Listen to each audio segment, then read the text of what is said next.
Alyssa, thanks for joining me. Thanks for having me. You've been around Fleming for more than 11 years, whether right. it was you as a student for 3 and working at the front desk, one of the toughest jobs, I must say.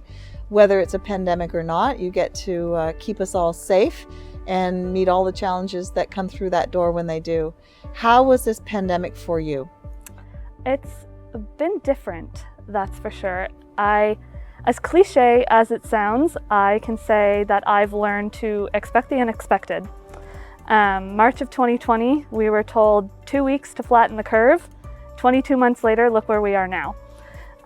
We've had lots of lumps and bumps along the way, but we've been able to make it through as a team. I have a great team behind me, the security team, the cleaners, and the physical resource team here at the college. And in my personal life, I have a lot of supports as well. So it's been pretty good. And you get a lot of folks coming through the door, particularly in the early days, that probably didn't appreciate the gravity of where this whole pandemic was going and wanting to come in as it was a normal day. How did you deal with some of those folks that just weren't really clear that we needed to be as safe as possible as early as possible? That's exactly it. Was a lot of people just weren't completely understanding of the situation in the early stages of the pandemic. So just using some soft communication skills and just advising people that these rules and these regulations and these policies aren't in place to make your life difficult. We're here to keep you safe and everyone on campus safe. So once you kind of explain that and the whole background, the severity of the situation, people were more understanding. Was there ever a moment when you thought, this is just too much? We're not going to be able to keep everybody safe. There's too many folks that are concerned. They want to come in without masks. Like, this is just not going to work. Did you ever have one of those dark days? Again, we have a fantastic team, so there were some dark days, but I know with the people I had behind my back that we were going to make it through. There were some definite tough times with people coming in, fighting the good fight, but we were able to kind of make it through it. Is there anything that you would tell your colleagues that has helped you make it through it? I know I watched you at the front door. You stopped me many times and did your job. How would you advise your colleagues? Is there any one thing that helped you do your job in a difficult time? Honestly, just keeping a positive mind frame. A lot of the folks do have a negative mind frame. COVID has been very tough on everyone. It's hit a lot of people mentally very hard. So coming in with a positive attitude and just being that ray of sunshine when someone walks in the door and having that smile, even through the mask, on your face is the best way to handle it. And you've worked very closely with Peterborough Public Health. The rules have changed. The rules have changed from the province. How did you turn all of those things around so quickly and implement safety measures? Honestly, rolling with the punches is the best way to put it. You just have to take it day by day, and things are changing locally, things are changing provincially, and even federally on a regular basis. So you just kind of have to roll with the punches and keep it going. Now, you're a professional in the area of security and justice, so this probably comes a little more naturally to you. But how do you see the next wave? If there's another wave coming, what do you think we need to do to prepare for that? Honestly, I'm hopeful for the future with the vaccine rollout, with the booster shots, as long as everyone just continues with the way they're going, and everyone continues to mask up, continues to wash their hands, sanitize their hands frequently, and do stay home if you're not feeling well. I believe we'll make it through it. And just finally, and perhaps most importantly, what's your advice to the students who are trying to make their way back? They want to be in person, they've got to go through screening. How can you advise them? Be patient. We're all doing the best that we can. The staff at the front, the physical resource staff, even the executive team as well. Everyone's doing the best that they can. The longer that they follow the regulations, the quicker we can get everyone in the building. That's great. Well, thank you for everything you do at Fleming. We're so lucky to have you. Thank you so much. Katrina, thanks for joining me today. Here you are. You've been at Fleming for over 9 years. You were a Fleming student. You're now teaching at Fleming, and you're teaching in one of the most hands-on programs through what is been marked as 2 years of a pandemic as of yesterday. How did that go? How did that feel? Yeah, it's pretty hard to believe actually that it has been 2 years. I guess in the grand scheme of things, it's a blip in my lifetime. But it has been a long 2 years because of the amount of change that's happened. And I think, you know, I talked early on in the pandemic with folks, the people that I work with, about the fact that we've all been trained in the tree care industry to be problem solvers. And so this was just another problem that we had to solve, but it was intricate. I think we've done a good job of it. You know, trying to keep students in the classroom and really focusing on those skills that must remain hands-on. And because of the people that I work with, you know, we made it happen. I think also from a student perspective, we were truly blessed with groups of students who were so understanding and willing to work with us and accepted our stumbles along the way, because there were times where either we didn't know or we ran into challenges, and they were so patient with us. So overall, a long 2 years, and I'm really looking forward to the end of this. Who knows when that's going to be, but yeah, it's been a challenge. Well, you said it well. I think our students are resilient, certainly faculty, support staff, everyone's been resilient. What do you think was the toughest part on the students? Well, I think it's not just students, but for all of us, the lack of community and that personal connection. Even when we were in person, we missed out on those opportunities to get right close and provide feedback. And with masks on, and in our case, safety glasses, in a lot of cases, it's really tough to read that feedback that you get through student response and body language. And I think from the student perspective, you know, when it was online learning, there was that disconnect that we were so good at. And so I think it just required extra work on everyone's part. And so, yeah, I think the students did miss out on that part of the experience, that connection, and the college experience outside of the classroom. I mean, it was all out of our control, but I do think that would have been a challenge for them. Now, Katrina, I recall you're one of our folks that won a Spotlight Award during this pandemic for all of the work that you've done.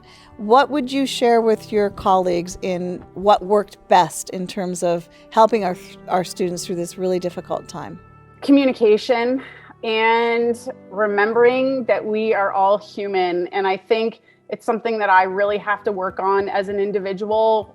The perception that perfection is important. And in fact, I just received a link to a podcast yesterday about perfectionism. But that as long as you're trying and you're doing your best and being honest about where you're at. And I think that was one of the biggest things. I was very honest with my students and everyone I worked with if I was having a hard time, and just sharing those difficulties and not feeling alone through this, because honestly, sitting behind a little screen is not what I am used to, and it's not what many of our students are used to, or our staff. We are a close-knit team. We still continue to be a close-knit team, but extra work and time had to go into maintaining those relationships. And so, you know, committing to that as a team, I think, is important. And everybody is different. And of course, understanding that too, how different people operate and how they work, and respecting kind of those boundaries, and not everybody is going to work like I would work. Did you have a dark moment, and what was it? I had a lot of dark moments during COVID. The first dark moment was when it first started, and just the fear of exposing family members to the virus, and fear of losing loved ones. And that when we were going back in person, we were one of the first groups to go back in person. And I think that's kind of stuck around for the duration of all of these waves. But knowing that we've done a lot of work, Fleming has done a lot of work to put safety measures in place, and that we've kept those in place to make our delivery the safest as possible. Definitely when I think about mental health, that has been one of the biggest challenges for me, trying to find the silver linings. I've never been so exhausted in this career in teaching as I have been through COVID. But I think it's because of that extra level of attention and care you need to give in this kind of situation behind a screen. It's easy to read, like I said before, read people's emotions when you're face to face and when you can look someone in the eye. But right now, as I'm talking to you, I'm looking at a little green dot on my screen, and it's disturbing to me. Maybe not to everyone, but to me. And I've really been challenged with that through this pandemic. Well, and so many have so many challenges. When I think about, childcare, when I think about juggling all different challenges on families, and you have a unique challenge in that your partner is also a faculty at Fleming. How did that play out? Did you fight over the screen or the headphones, or how were your days? Pretty good, because one of us most of the time was actually at the school, and we have separate workspaces in the house as well. I think it did add a level of difficulty in that when we came home, the stress from the pandemic also came home, and so it was really difficult to find a work-life balance because it was mostly work. We would, work through content delivery or curriculum in the day, and then in the night, all of the behind-the-scenes things that needed to happen to make sure that we were being safe. The students were, being provided with a safe learning environment. But I have to be honest, and this is going to sound corny. You may not want to use this in the recording, but I'm lucky to be able to work with my husband. He is one of the best. Well, he is the best person I know, but he really is a pillar of strength. He's humorous, even during some of the darkest parts of COVID, and without him, I wouldn't have survived. So although it was difficult sometimes, it definitely made the whole situation a lot more bearable. Katrina, that's lovely, actually, and we'll save that part of the clip in case you need to come up with a really quick anniversary gift on the fly. And not everybody had that kind of experience, right? Lots of folks women in particular, were subject to increased abuse and so on. So it's a beautiful story. What is the beautiful story you want to tell your colleagues here at Fleming? Without shedding a tear, I do work, and I've said this before, with the greatest group of people in the forestry department and outside of the forestry department. And in the snippets of time that we got to spend on campus this fall, I had such great conversations, and there was a feeling, it was so great to be surrounded by the people who I pull energy from. We all pull energy from each other. And so really it is a message of thanks for being so great, for being supportive and a shoulder to kind of cry on, and a sounding board for ideas, and honestly, just an outlet for anger and frustration. There was a lot more of that during the pandemic, and it continues to be, it's ongoing. But having that support network and people who understand exactly what you're going through is critical right now. We are going into year 2, and we thought at this point, I think that was a big heartbreak for a lot of us. We really looked forward to the winter semester, and so it going mostly back online was heartbreak. And so being able to share that with colleagues and just knowing that we're going to get through this together is important. Well, here we are, it's 2022. What are you looking most forward to?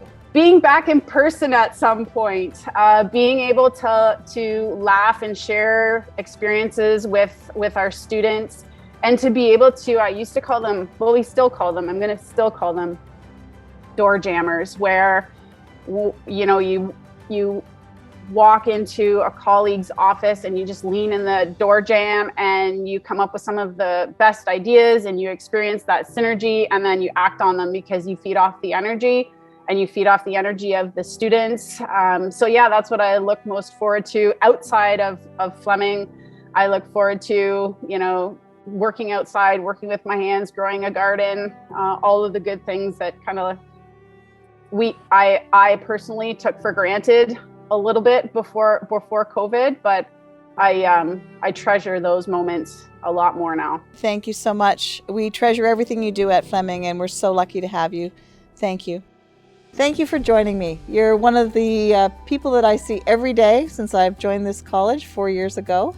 How long have you been here with Fleming? I've been here as of April 29th, it'll be 20 years. 20 years. And what do you like best about Fleming? The people. The people. How did that feel during the pandemic when all those people weren't here? Honestly, something was missing. Like, undefinable, but when you're used to having everything a certain way and something's just out of place, that's what it felt like. Well, and a lot was out of place because our cleaning protocols changed very early on. You were making sure that there was hand sanitizers in places we never had before. How did you cope with all of that? Back up, a lot of communication with the college and communication with my employer, asking what's going on next, where's this going, clear answers and direction. And I happen to know from our hallway conversations that you're a little bit of a foodie.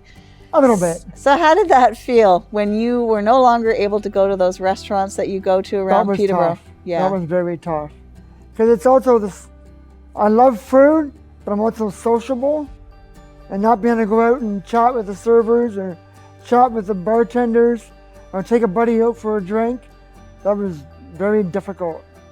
You must be looking forward to January 31st when all of this It's changes. already in my calendar. It's in your calendar. That's fantastic. Dave, in all of that, so the food was tough. Was there a moment that you thought we just weren't going to get through this? Was there ever a dark moment for you? There's been a few dark moments, but faith and perseverance and good friends you can talk to and good support system help a lot. And what does 2022 look like for you? 2022 looks promising. That's awesome. I think there's a light at the end of the tunnel. Might take a long time to get there. I think we're going to get there. I love your optimism, and I think it's authentic and very positive. What is your advice for your colleagues? You've got all your colleagues in facilities, your other cleaning folks, your president. What's your advice? Keep your chin up, keep focused, keep looking forward. As bad as it has been, it will always get better. I think that's the word of the day. Thank you, Dave. Thank you.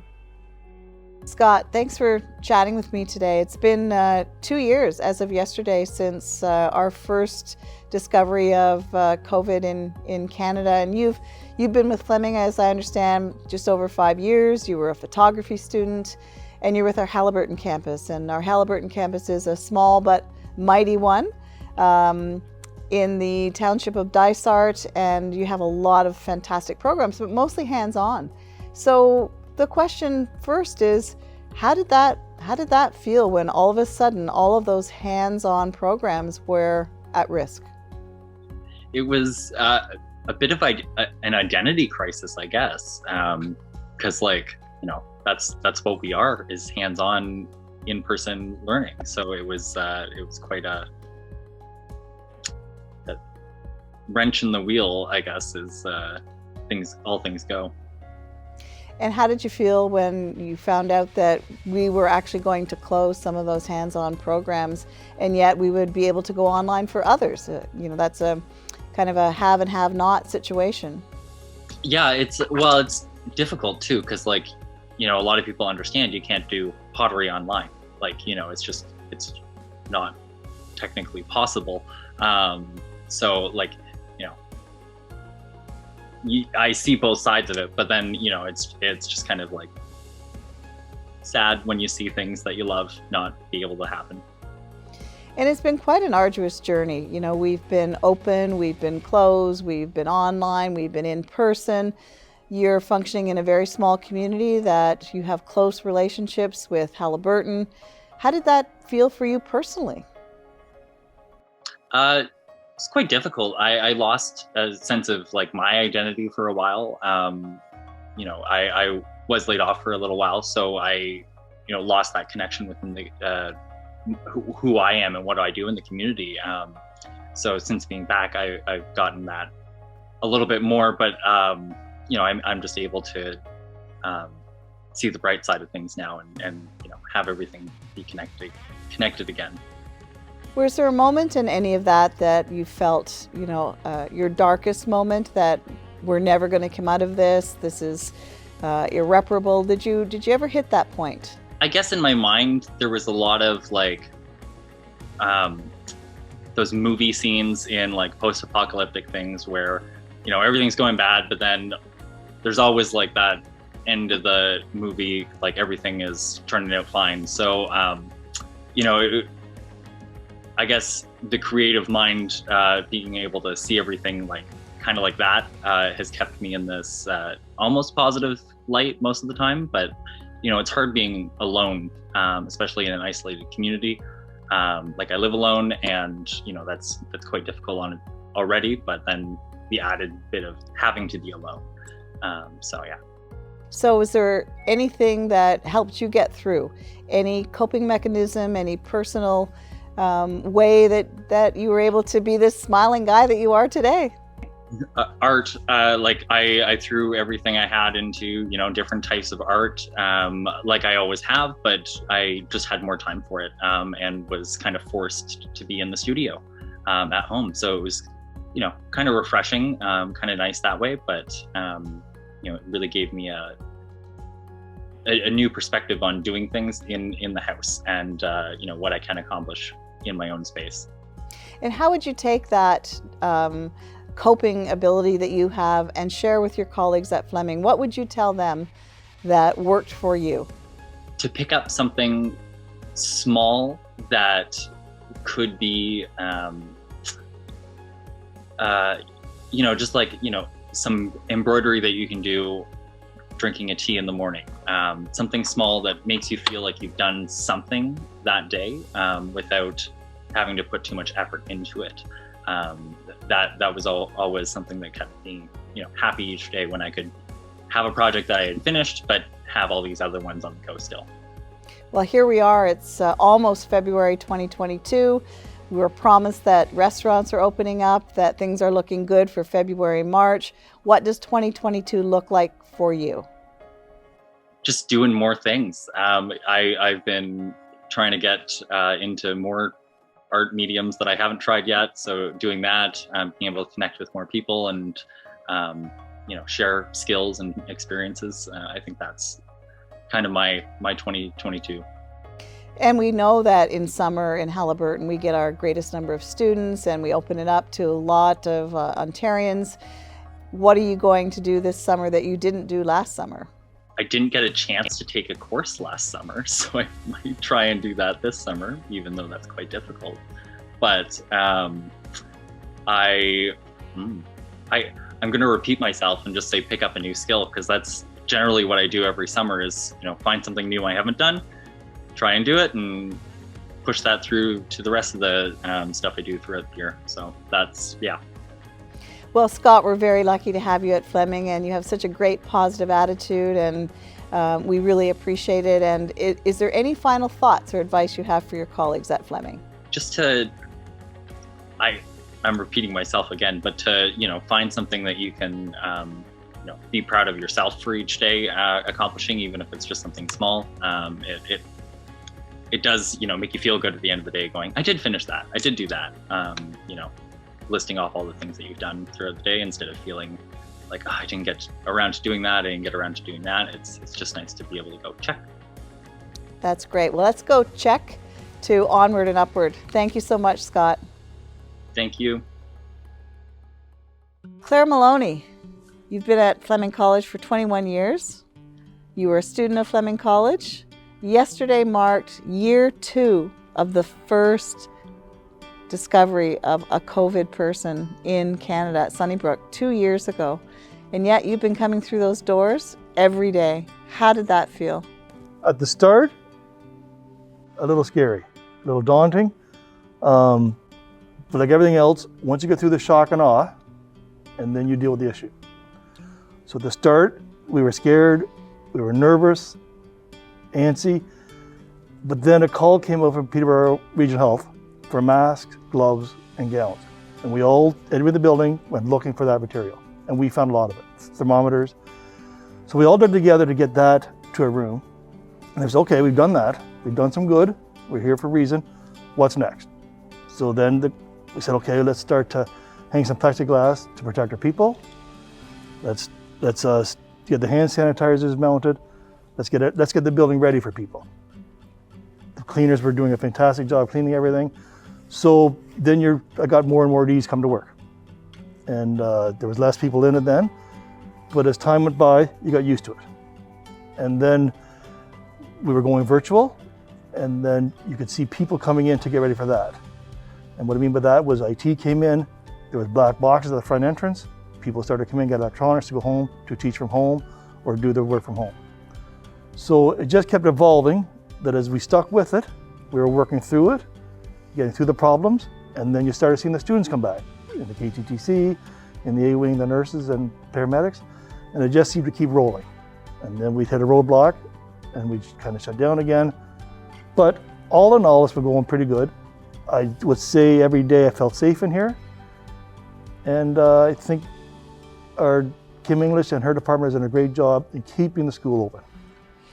I think back to January, and that was my last trip anywhere outside of Canada. And I remember talking to Sarah Burness at the time and saying, "It's coming. We've got to get ready." And I remember facilities even before March of 2020. You guys were preparing around the college, and it was a great response. But there were moments of fear, and it must have felt lonely in here at certain times. I know I've been in here, and it's a whole different place. And you don't know what's coming around the corner. How did that feel for you as the guy here every day making sure that the lights were on? Well, it was lonely. There's no doubt about it. It was lonely, and it was eerie. You'd walk through the halls, like, we're all here for the students. There are no students. So you depended on your co-workers for laughs and whatnot. We didn't have lunch together, so we're separated that way. But you would text each other, like, I always go to Frost once a week. I didn't go to Frost for a long time. I really miss those guys. So you text, you joke, you do what you can do, knowing down the road we will get together. And I picked up going back to Frost maybe 3 months in. So you miss those guys. You miss everybody. So you just had to work through it. And go home at night, and then you listen to your kids and your wife what kind of day they've had. And you just all work through it together. What was a moment that you can remember, Claire, that was maybe one of the darkest, wondering, are we going to come out of this thing? Oh, the darkest day for sure was when our student died of COVID. No, without a doubt, that was our darkest day. And the college was just hard that day. Yeah, I remember that day. Yeah, hard that day. Yeah. So, Claire, it's, again, 2 years later, this morning on the news, they're talking about a subvariant of the Omicron. We don't know the severity of that. How long are we going to be at it? So in all of this, what have you changed in your life, at your work life in particular at Fleming? What has changed that you think you want to keep going with? Boy, I don't think we changed a lot as far as distancing, as far as getting together, but we still work together. So I don't know really if there's anything we're going to, I don't think that is really relevant. We'll just keep going on and evolve to when the students come back, we'll be ready for them and we'll just carry on. So I don't think there's anything we're going to change that way. My home life has changed a lot, but not my work life so much. We're still running the building. We've changed a lot of things in the building to make it more accessible for people, more safe. All the hand wave automatic door openers. We've really improved the college. We're good to go. We're good to go. That's great to know. So with that, what would be final thoughts that you would want your colleagues to know? What you've learned through this pandemic, what you look forward to? What are your final thoughts? Final thoughts.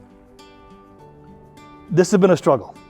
Not every day has been great, but we got through it. Last Monday, there was a snowstorm. My wife's a nurse, so I took her to the hospital and dropped her off. On the way there, we turned up Weller Street. There was a car in the ditch. So I dropped my wife off at work. I went back, and in the car was a young girl. So I just said to her, "Are you all right?" And she said, "I've been stuck here for an hour, and I can't go anywhere." I said, "Where are you trying to go?" "I'm trying to go to the hospital. I'm a nurse." I said, "All right, I think I can push you around and get you going downhill. If I get you going downhill, you keep going, and I'll follow you. Keep going downhill, get parked someplace, and I'll make sure you get there." So I got her out. She took off down the hill, and she went to the Foodland parking lot. Got stuck in there, but we got her to a parking spot. So I said, "Okay, that's good. You're here. You're safe." And I kind of turned around and said, "Yeah, I'll just walk up to the hospital."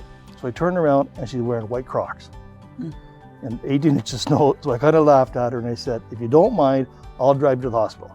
She said, "No, that's fine." So she got in the car. We're making small talk, and I said, "Where'd you go to school?" "I went to Fleming." And I said, "Well, I work at Fleming." And she said, "Really?" I said, "I'm maintenance." She said, "Well, I just graduated in October, and I got this job here at CN, and I'm really excited." So I got her to the entrance, and I saw her running into the school with her white Crocs on, and I said, "That's what it's all about." We educated her, we graduated her, and now she's serving the community. It's all been worth it. That is one beautiful story, Claire. Thank And you that so happened much. last Monday. So Thank you that's so what it's much. about. Thank you. Thank you for being here. Thank you for being so valued at Fleming and for all you do for our community. That's a great story. Isn't it? Yes, thank you. You're welcome. Thank you.